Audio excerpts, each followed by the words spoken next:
Le lustre au-dessus de moi scintillait comme s'il se moquait de moi. Chaque rire, chaque tintement de coupe de champagne, chaque acclamation feinte transperçait la musique comme des couteaux. Je me tenais près du coin le plus éloigné de la salle de bal, exactement là où ma mère m'avait dit de rester, derrière les arrangements floraux. Ne gâche pas le mariage. Reste à l'arrière, avait-elle dit, sa voix assez tranchante pour couper du verre. Avant de commencer, laissez un commentaire et dites-nous d'où vous venez et de quelle ville vous regardez nos vidéos. Et après avoir regardé toute la vidéo, n'oubliez pas de nous dire ce que vous feriez dans cette situation. Soyez honnête. Dites-le moi dans les commentaires ci-dessous. Nous lisons chaque commentaire. Commençons. Alors, me voilà, caché derrière les roses qu'elle aimait tant, la regardant rayonner aux côtés de ma sœur la fille parfaite en dentelle et diamants. La musique monta en puissance alors que les invités portaient un toast. À Sofia et Matteo, cria quelqu'un, et tout le monde leva son verre. Je me contentais de sourire faiblement, invisible comme toujours. Mais une voix, froide et amusée, perça alors le bruit. On dirait que vous préparez votre évasion, dit-elle. Je me retournai. Un homme s'était assis à côté de moi. Sorti de nulle part. Il n'avait rien à faire ici, on le voyait instantanément. Son costume n'était pas loué. Il était taillé sur mesure noir de jet avec un léger éclat qui captait la lumière. Il ressemblait à quelqu'un qui ne cherchait pas l'attention. Elle venait simplement à lui. Désolé, murmurai-je. Je ne voulais pas vous gêner. Il m'étudia avec des yeux de la couleur des nuages d'orage. Vous ne me gênez pas. Vous avez juste l'air de faire de gros efforts pour ne pas exister. Je forçai un sourire. C'est la mission. Il pencha légèrement la tête, intrigué. Qui vous a confié celle-là? Ma mère. Il eut un rire, discret mais sincère. Ah, un dictateur familial. Je ne répondis pas. La voix de ma mère résonnait à nouveau au micro. Je suis si fière de ma fille, dit-elle en regardant Sofia. C'est elle qui fait la fierté de cette famille. La foule applaudit. Les appareils photo crépitèrent. Je m'enfonçai davantage dans mon siège. Le regard de l'homme se posa de nouveau sur moi. Et vous? Quoi, moi? Vous ne faites pas leur fierté? Un rire amer m'échappa avant que je puisse le retenir. Je l'ai fait se taire. C'est mon rôle. Il ne détourna pas le regard. Ce n'est pas un rôle, dit-il. C'est une punition. Je me figeai. Ces mots me heurtèrent plus fort que prévu. Personne ne l'avait jamais dit à voix haute. Pas comme ça. Écoutez, marmonnai-je, essayant de mettre fin à la conversation. Vous n'avez pas à me parler. Je suis bien ici. Il se pencha en arrière, imperturbable. Si vous alliez bien, vous ne vérifieriez pas la sortie toutes les 5 secondes. J'ouvris la bouche pour protester et m'arrêter, car il avait raison.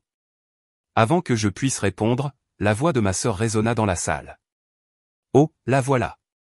Toutes les têtes se tournèrent. Mon estomac se noua. Sofia, resplendissante dans sa robe blanche, me sourit gentiment. Valentina, ne te cache pas, viens ici. Dis quelques mots. Le sourire de maman se crispa. Ce n'est pas nécessaire. Oh, allez, maman, l'interrompit Sofia. Elle peut enfin contribuer à quelque chose d'utile ce soir. Des rires parcoururent la foule. Des rires vifs et cruels. Ma gorge me brûlait. L'homme à côté de moi ne bougea pas, mais quelque chose changea dans ses yeux. Le froid se mua en acier. Il se leva. Les rires s'éteignirent à mesure que les gens le remarquaient. Sa présence avait du poids, le genre qui imposait le silence sans un mot. Il se tourna vers moi, me tendant la main. Venez avec moi. Quoi, chuchotai-je, figé. Il ne répéta pas, il attendit simplement stable, sûr et calme. Toute la salle regardait. Le visage de ma mère se tordit d'incrédulité. Excusez-moi, qui êtes-vous, exigea-t-elle. Il soutint son regard sans ciller. Quelqu'un qui n'apprécie pas la cruauté déguisée en humour familial. La pièce devint silencieuse. Chaque battement de mon cœur résonnait assez fort pour couvrir la musique. J'hésitai, puis pris lentement sa main. Il me guida à travers les tables, sous les regards insistants, jusqu'au centre de la salle de bal. Je sentais les chuchotements, la tension. Le sourire forcé de ma sœur se brisa. La fierté de ma mère se mua en colère. Qui est-il? Chuchota quelqu'un. Est-ce que c'est Alejandro Garza? Murmura un autre, et je vis des têtes se tourner brusquement. Alejandro Garza, l'investisseur milliardaire qui apparaissait rarement en public, connu pour démolir des entreprises entières avec un seul accord. Je levai les yeux vers lui, incrédule. Vous êtes cet Alejandro Garza, chuchotai-je. Il baissa les yeux vers moi, calme et ferme. En ce moment, je suis juste l'homme qui refuse de vous laisser dans l'ombre. Puis il se tourna vers la foule, vers ma famille, et dit, d'une voix claire et lente, vous avez tous passé la soirée à célébrer l'amour, et pourtant vous humiliez l'une des vôtres. Peut-être devriez-vous reconsidérer le genre d'amour auquel vous portez un toast. On aurait pu entendre une mouche voler. Même le violoniste s'arrêta au milieu d'une note. La bouche de maman s'ouvrit, mais aucun mot n'en sortit. Le mari de Sofia regardait ses chaussures, et moi, pour la première fois, je ne détournai pas le regard. La voix de Alejandro s'adoucit, mais seulement pour moi. Vous n'êtes plus invisible. Quelque chose bougea au plus profond de moi, quelque chose qui avait été enfoui pendant des années. Je ne savais pas encore ce que cela signifiait, mais je savais une chose, pour la première fois, je n'étais pas seul dans la pièce. Et les gens qui avaient ri de moi? Ils ne riaient plus. Le silence qui suivit les paroles de Alejandro était lourd, assez épais pour vous étouffer. Je sentais chaque paire d'yeux rivés sur nous. Le sourire de ma mère s'était figé en quelque chose de cassant, ses jointures blanches autour du pied de sa coupe de champagne. Alejandro se tenait à côté de moi, imperturbable. Sa présence emplissait la pièce comme un tonnerre silencieux. Je suis désolé, qui êtes-vous exactement, dit finalement ma mère, la voix tremblante mais feignant l'assurance. Alejandro Garza, répondit-il, son ton doux mais assez tranchant pour fendre la tension. Et vous devez être la femme qui pensait que cacher sa fille ferait briller davantage la famille. Des exclamations de surprise parcoururent les invités. La main de maman vacilla. Senor Garza, dit-elle sèchement. Ceci est un événement familial privé. Nous n'avons pas besoin de leçons de la part d'étrangers. Alejandro sourit faiblement. C'est drôle. J'ai été invité par l'entreprise de votre gendre en tant qu'investisseur potentiel, mais je suppose que cette invitation ne s'étend pas à la décence la plus élémentaire. Les yeux de Sofia s'écarquillèrent. Attendez, vous êtes Alejandro Garza du Grupo Garza. Aux dernières nouvelles, dit-il d'un ton sec. Mon père se leva alors, essayant de reprendre le contrôle. Écoutez, Senor Garza, je ne sais pas ce que ma fille vous a dit, mais c'est un malentendu. L'expression de Alejandro se durcit. Je n'ai pas eu besoin qu'elle me dise quoi que ce soit. J'en ai assez entendu avec ce microphone.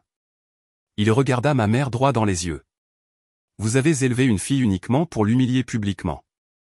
Pourquoi? Le statut? Les applaudissements? Personne ne bougeait. L'air semblait chargé, comme si toute la pièce retenait son souffle.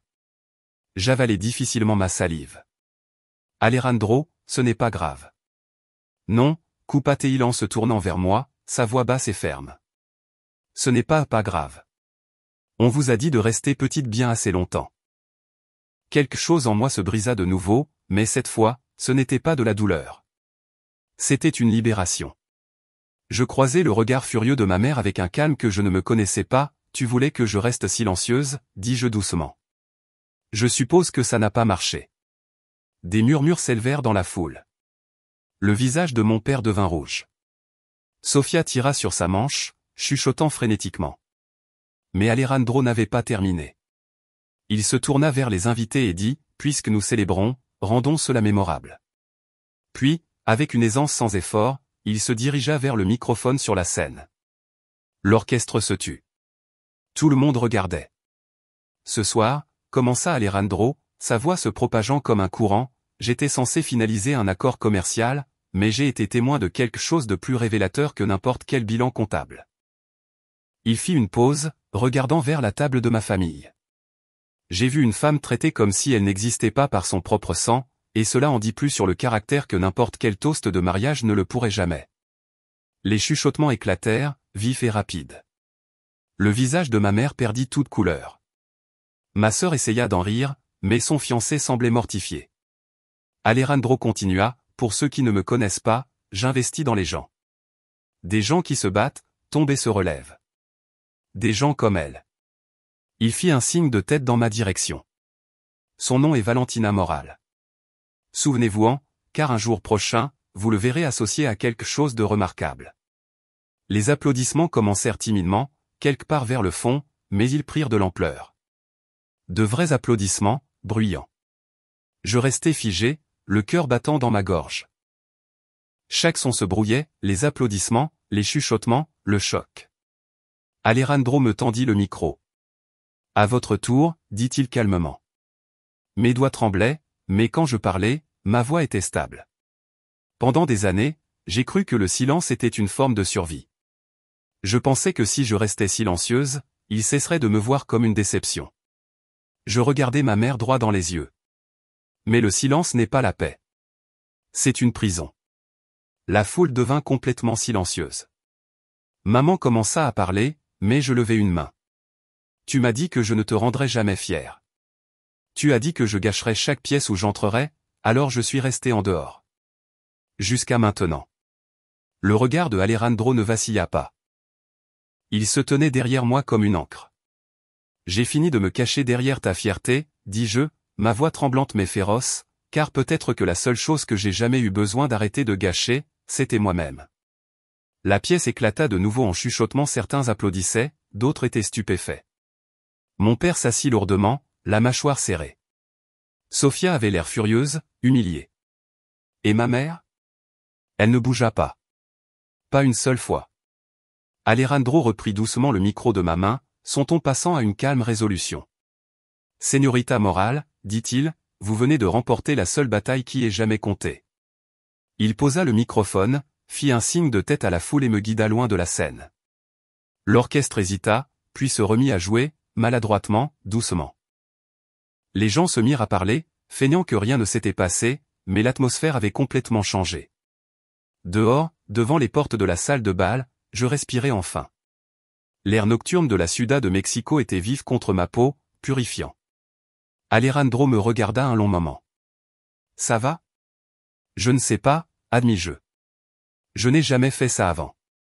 Il sourit faiblement. Cela vous va bien. Je laissai échapper un rire tremblant. Vous réalisez qu'ils vont me détester pour ça? Ils vous détestaient déjà, dit-il simplement. Maintenant, au moins, ils auront une raison qui compte. Son calme me rassura. Il n'y avait aucune pitié dans sa voix, juste la vérité. Je ne sais même pas comment vous remercier, dis-je. Vous ne me devez rien, répondit-il. Mais si vous êtes prête à cesser de les laisser vous définir, je peux vous aider à trouver la suite. Je fronçai les sourcils. Que voulez-vous dire? Il regarda vers la ligne d'horizon de la ville, au-delà du parking. Vous avez dit que vous aviez étudié le design, n'est-ce pas? Votre mère l'a mentionné quand elle se vantait du diplôme de commerce de votre sœur. Je clignai des yeux. Comment avez-vous? J'écoute, dit-il simplement. Et j'ai une fondation qui finance des artistes indépendants et des jeunes entreprises. Quelque chose me dit que votre histoire n'est pas encore terminée. Mon souffle se coupa. Vous feriez vraiment ça? Pour quelqu'un qui vient de tenir tête à une salle pleine de lâches. Ses yeux s'adoucirent. Absolument. Le poids dans ma poitrine s'allégea, des années de honte et de silence commençant à se dissiper. Je ne savais pas où cela mènerait, mais pour la première fois, la nuit ne ressemblait pas à une blessure. Elle ressemblait à un commencement. Derrière nous, les portes de la salle de bal s'ouvrirent. La voix de ma mère résonna faiblement à l'intérieur, vive et paniquée. Mais je ne regardais pas en arrière. Alejandro me jeta un coup d'œil, son ton calme mais ferme. Laissez-les parler. Ils ont déjà joué leur rôle dans votre histoire. Maintenant, il est temps que vous écriviez la suite.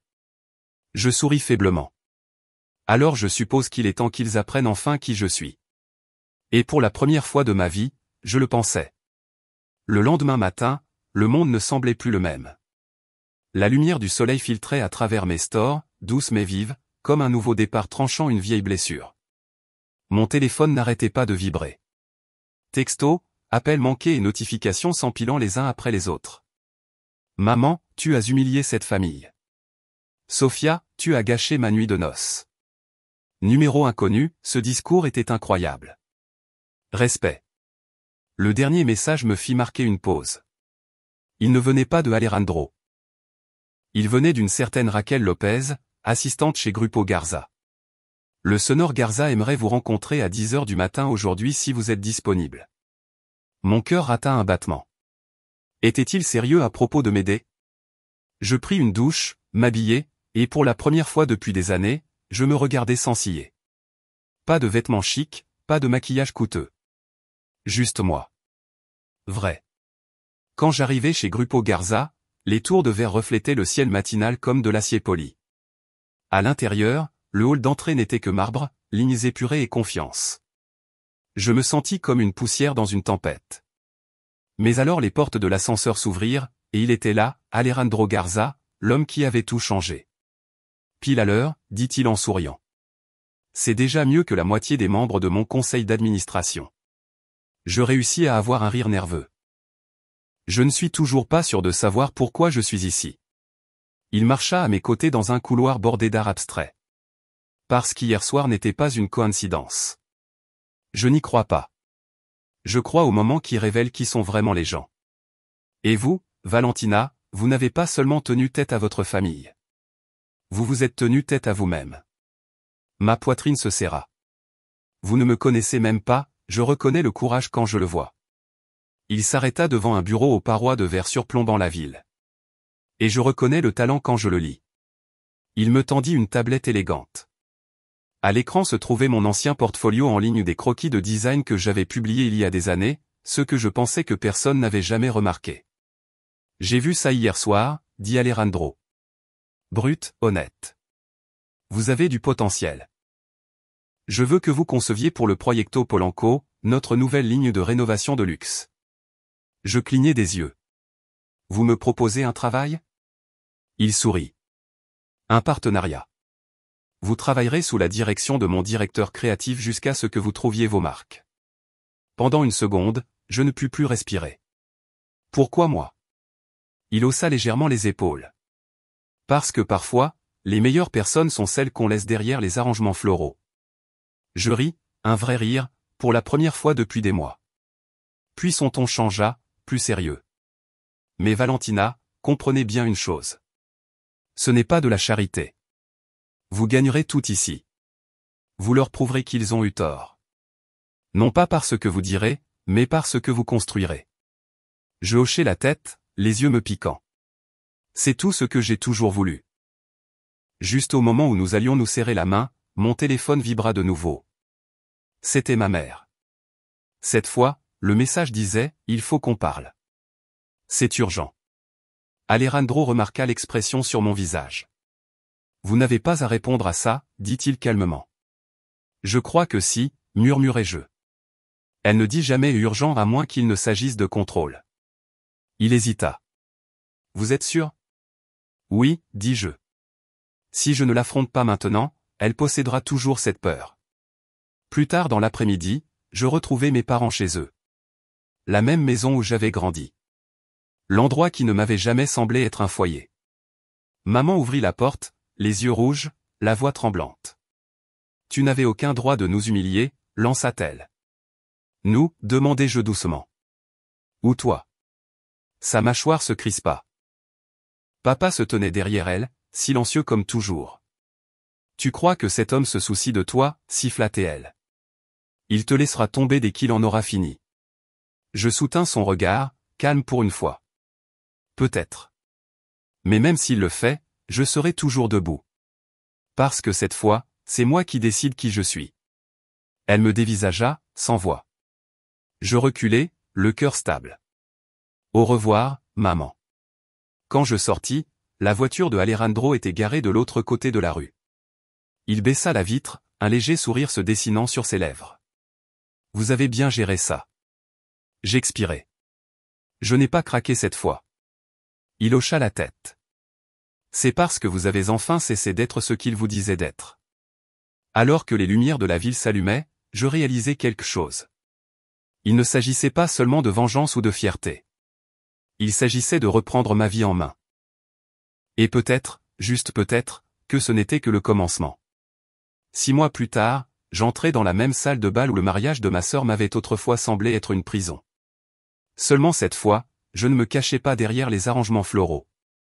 Je marchais droit vers l'avant.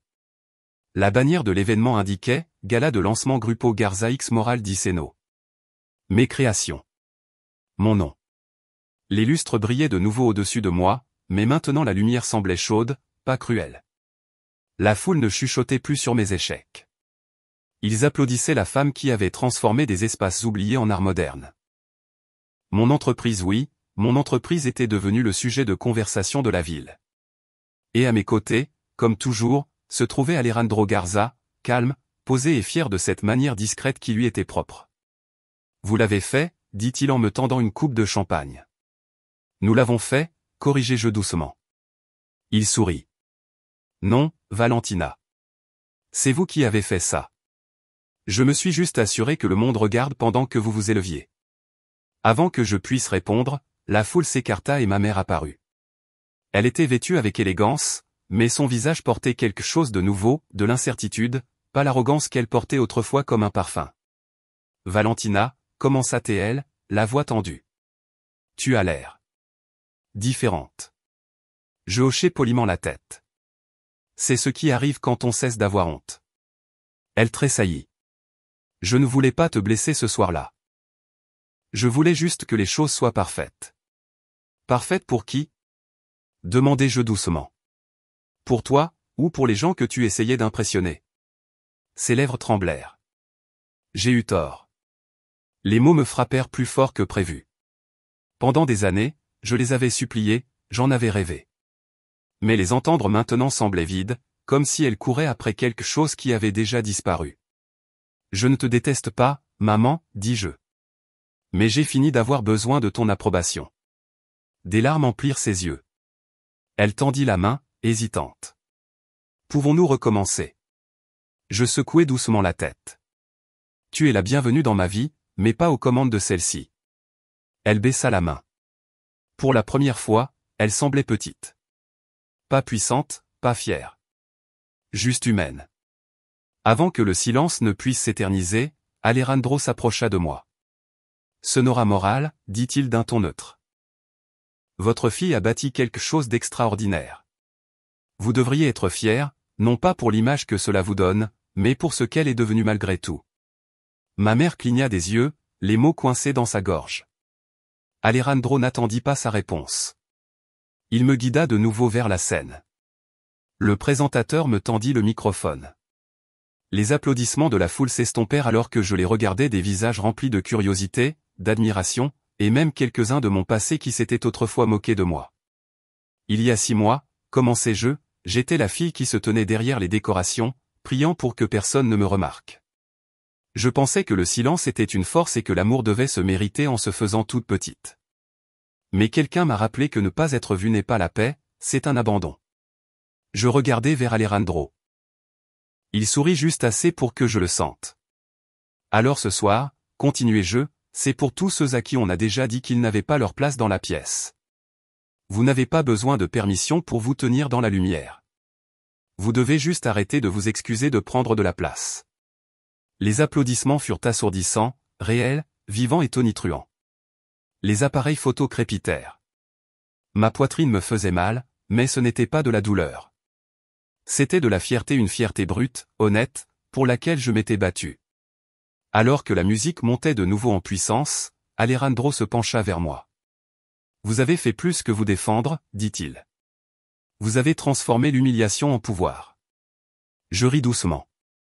Je suppose que c'est la meilleure forme de vengeance. Il pencha la tête, amusé. Non, Valentina. La vengeance s'estompe. Mais devenir quelqu'un qu'ils ne peuvent pas ignorer? Ça dure. Je regardais autour de moi dans la pièce. Les mêmes lustres, les mêmes murs, mais une histoire complètement différente. Mon histoire. Maman se tenait près du fond, me regardant. Pour une fois, son sourire n'était pas faux. Il était petit, triste, et peut-être, juste peut-être, fier. Alejandro m'offrit sa main. Prête à commencer le prochain chapitre? Je la pris. Je l'ai déjà commencé. Et alors que la foule éclatait en applaudissements, je réalisais quelque chose de plus profond. Ce que j'avais poursuivi depuis le début, ce n'était pas la validation. C'était la liberté. Ce soir-là, sous les mêmes lumières qui s'étaient autrefois moquées de moi, je n'étais plus invisible. J'étais indéniable.